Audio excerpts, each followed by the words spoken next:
Uma série que conquistou corações com imagens poderosas e narrativas ousadas parece agora não saber mais para onde ir. Atolada em confusões de bastidores, com personagens que outrora eram centrais simplesmente desaparecendo, e aí novos rostos ganham a tela, com novas maneiras de ousar imageticamente, narrativamente, mas desviando o foco para lugares inimagináveis. Entendendo-se completamente perdida, a série Euphoria faz o que qualquer criminoso capturado ou canalha cancelado acaba fazendo em suas horas mais sombrias. Ela se volta para Deus.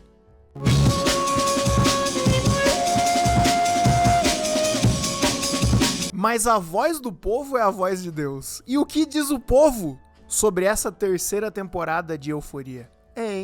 Que é hiper ultra sexualizada, que glamoriza drogas, que glamoriza violência, que não tem nada a ver com as outras temporadas e que o Sam Levinson é um crápula que não sabe escrever personagens femininas.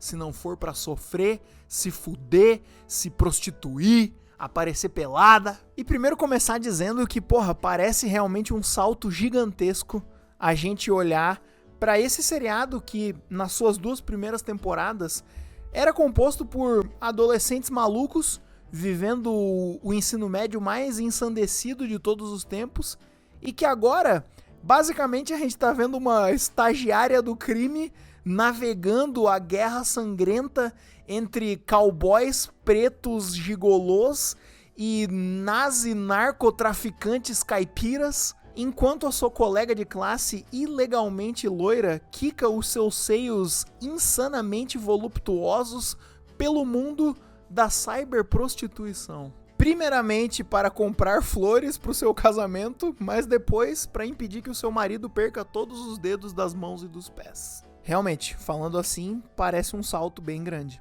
Mas caralho, o que fazer com essa porra dessa série depois de todo o inferno que aconteceu nos bastidores, de personagem que era importante não voltando mais, de gente morrendo, de gente doente? O que fazer com uma terceira temporada? Botar essa molecada toda na faculdade? Vendendo prensado na frente do restaurante universitário pra comprar a figurinha da Copa? Trabalhando no McDonald's? Escolhas ousadas foram feitas nesses 5 anos de salto temporal que a série deu, e vou te falar que eu não necessariamente acho elas a pior coisa do mundo. Já me adianto pra dizer que o que eu acho que seja o grande X da questão é uma grande dissonância de estilo que gera ruídos narrativos. Acho que tudo meio que passa por isso ou acaba nisso, tá ligado? Porque Euphoria sempre foi uma série super estilizada, ultra estilizada, hiper estilizada. Essa foi a série que colocou mais glitter nas maquiagens, que inaugurou novas divinhas It Girls, que sempre teve e que não deixou de ter, goste você ou não dessa última temporada, mas ela não deixou de ter uma fotografia absurda, sensacional, se for pra dar check nas coisas que se fala, em review, em coisa de cinema e não sei o que, fotografia absurda. Essa última temporada, se a gente estiver falando de imagem, de fotografia, de semiótica, de cinematografia, o bagulho é cinema, tá ligado? Só que parece que esse último ano de Euforia encontra uma nova maneira de ser hiper estilizado. O estilo aqui agora é pulp, é meio exploitation. Mais do que nunca, a lógica aqui é a estética do exagero. E alguém pode olhar para o quadro sendo pintado aqui, esse quadro hiper estilizado, esse quadro hiper sangrento, esse quadro por vezes religioso, esse quadro que termina com um cantinho sendo pintado ali que é a casa dos Amish lá na casa do caralho, a presença de Deus imponente nessa última temporada, tiros e peitos e bundas. Pode olhar pra tudo isso e achar que o quadro que tá sendo pintado é o quadro de um paraíso republicano. Mas eu acho que não é bem por aí. Eu acho que a ideia era pintar um quadro ultra estilizado do que é o zeitgeist estadunidense do momento. Talvez fazer uma releitura meio torpe, meio torta do sonho americano. E por mais que, caralho, falando todas essas coisas em voz alta, isso tudo me pareça conceitualmente bem interessante, bem instigante, mas tudo isso chega aos 45 do segundo tempo numa produção completamente conturbada nos bastidores e, inevitavelmente, ela ia acabar gerando essas coisas que eu chamei de ruídos narrativos ou dissonâncias de estilo.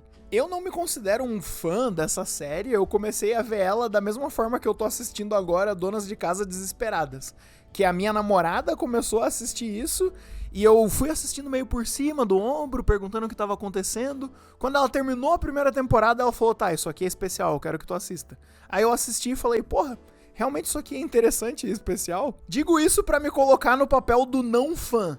E tentando simpatizar com quem se considera fã dessa série, e eu acho que a maioria das pessoas que se considera fã é fã das 2 primeiras temporadas, porra, eu posso entender como essas pessoas se sentem um pouco traídas por essa mudança tão abrupta. E aí eu queria puxar já o ponto que eu acho que é o mais comentado ou é o que mais incomodou as pessoas, que é a hipersexualização dessa temporada. Pô, vamos começar que essa série já era bem sexualizada antes, né? Eu não tenho nenhum problema com isso, ok. Vamos lá, depende do que você tá querendo fazer com isso, depende do que você quer contar, do que você quer mostrar, mas nas 2 primeiras temporadas isso já tava lá, né? Porra, eu lembro do episódio da Mary falando que ela se sexualizou, aprendeu sobre sexo assistindo pornô e tentando emular aquelas coisas. A gente já tinha decotes absurdos e outfits apertados e etc e tal. Isso que nas 2 primeiras temporadas todos esses personagens eram adolescentes no ensino médio, né? Vamos lembrar disso. Só que, de novo, há uma grande mudança de estilo, de estética nessa temporada. E agora, a sexualização também cai dentro desse escopo de pulp, de exploitation, de estética do exagero.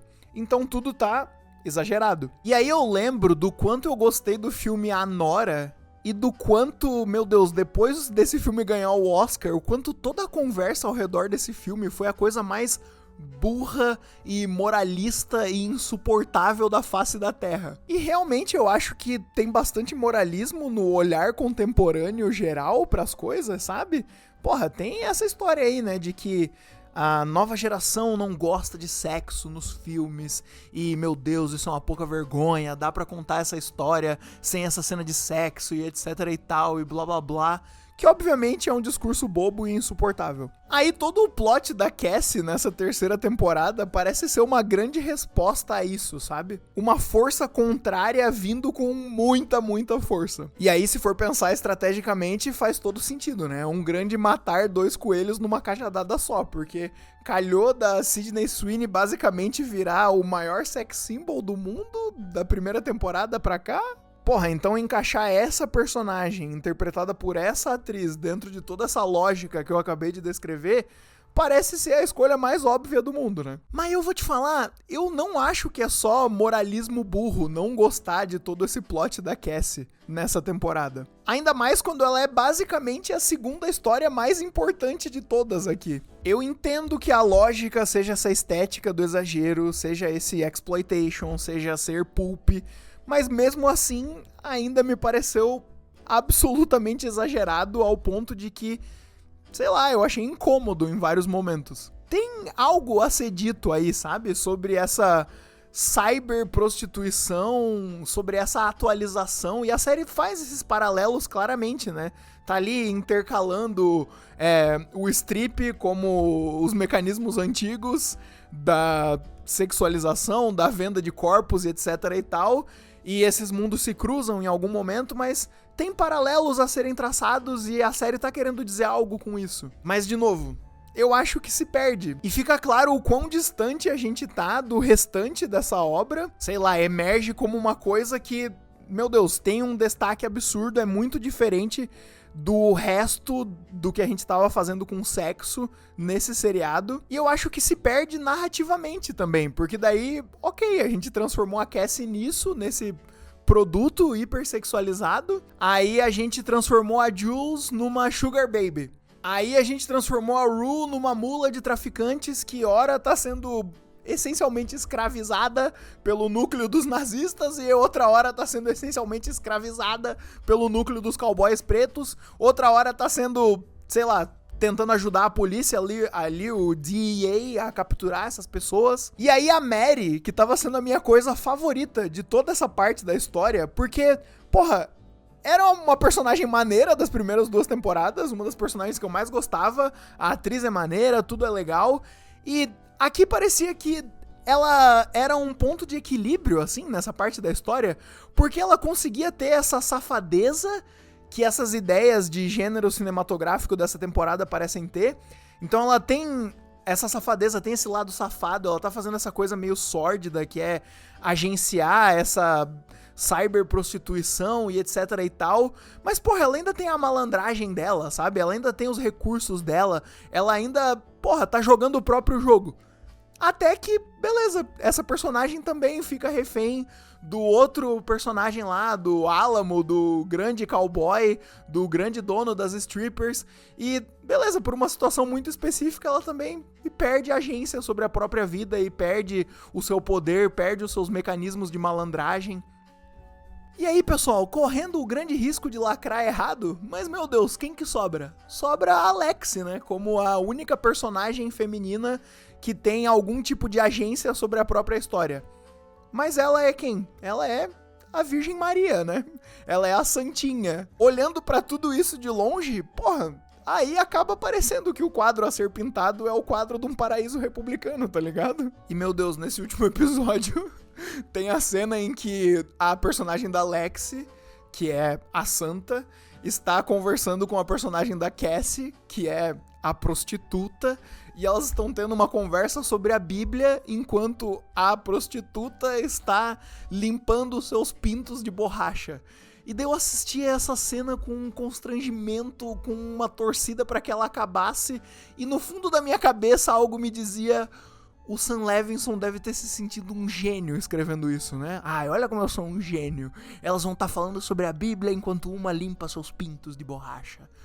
Meu Deus, mano, meu Deus. E acho que aí estão esses ruídos narrativos, né? Tipo, o que fazer com esses personagens? Já teve a mulher lá que desapareceu porque... Ok, intrigas de bastidor. Beleza, uma personagem super importante na primeira e na segunda temporada não existe mais. Um dos atores faleceu também, tragicamente, né? E aí, o que fazer com isso? Beleza, sei lá. E tem o pai do Nate, que é um cara de Grey's Anatomy lá também, que estava com uma doença degenerativa e também faleceu pouco depois da terceira temporada começar a ser lançada. E daí as cenas que ele aparece, ele tá sempre bêbado, acho que porque o ator não conseguia mais falar direito, e daí ele tá falando como uma pessoa bêbada. Caralho, não é meio de mau gosto isso não, gente? Rapaz. E aí a Jules, que beleza, né? Também, nas primeiras temporadas, o romance dela com a Rue era uma coisa central. Mas daí agora parece que o Sam Levinson tá tanto com a vontade de fazer uma história sobre... E, caralho, isso é muito legal. Falando em voz alta fica mais legal ainda. Sam Levinson, por que tu não fez um filme, velho? Onde cowboys negros estão gerindo um clube de strip e estão numa guerra com neo-nazi traficantes caipiras.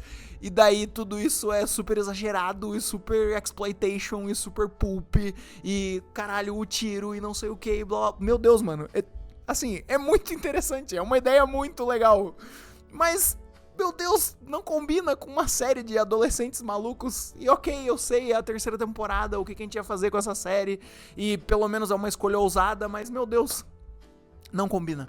Enfim, beleza, a Jules, que antes era... Porra, uma das personagens centrais aqui, agora fica um tanto quanto escanteada, e escanteada o que ela tem pra fazer? Bom, ela é uma artista, então ela está pintando quadros, enquanto ela é Sugar Baby, e daí a Lexi convida ela, contrata ela pra pintar um quadro que vai aparecer na TV, e daí ela pinta um quadro cheio de pintos, que obviamente não vai poder aparecer na TV. Meu Deus, ela fez isso de sacanagem? Ela fez isso pra mostrar que ela não abandona o estilo dela, que ela não abre mão de se expressar.